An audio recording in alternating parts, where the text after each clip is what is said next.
Nay, ano pong dahilan? Bakit ka na-stroke? Na high blood po ako kasi diabetic ako. Lahat tumaas sa akin yung cholesterol. Oo. Naputukan ako ng ugat. Naputukan ako ng ugat sa ulo. Sobrang taas ng dugo ko. Nay, ano pong pangalan nyo? Narito, ang palayaw ko, maliit mo ko. Ilan taon ka na? 50. Ano pong dahilan? Bakit ka na-stroke? Kumain ako ng bulalo, yung bulbaro.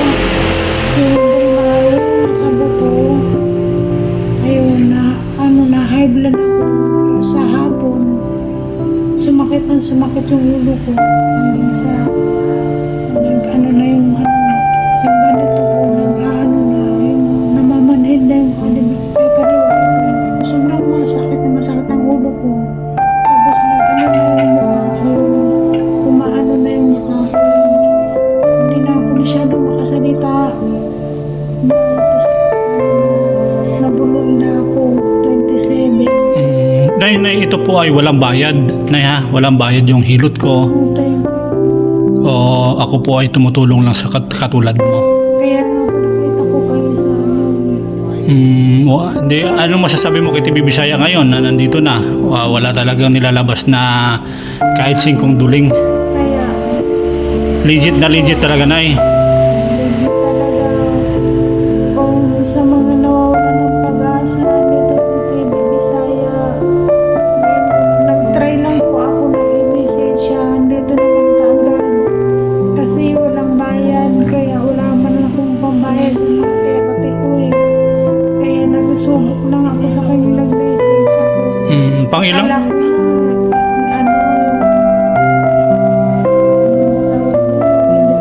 Scam.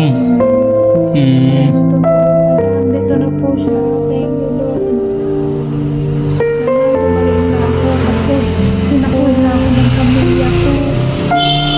Ganun po na talaga pag wala ng pera, kawawa na. Ganito ka na ganyan, pinalayas ako ng anak kong panganay. At hindi daw nila ako responsibilidad. Ganito nga ako. Sabi ko na sa anak ko, kung gusto mo, samahan mo ako kung sa yatin mo sa tabi ng kalisada na. O kaya sa overpass, marami doon din parang mag-isa lang sila sa buhay nila. Sabi ko, iwanan nila lang ako. Baka may maawa sa akin. Sabi ko sa ano, iwanan mo ako dun sa overpass o kaya dun sa tabi ng kalsada. Maglalakad lang ako ng paglalakad. Baka may sakaling may maawa sa akin.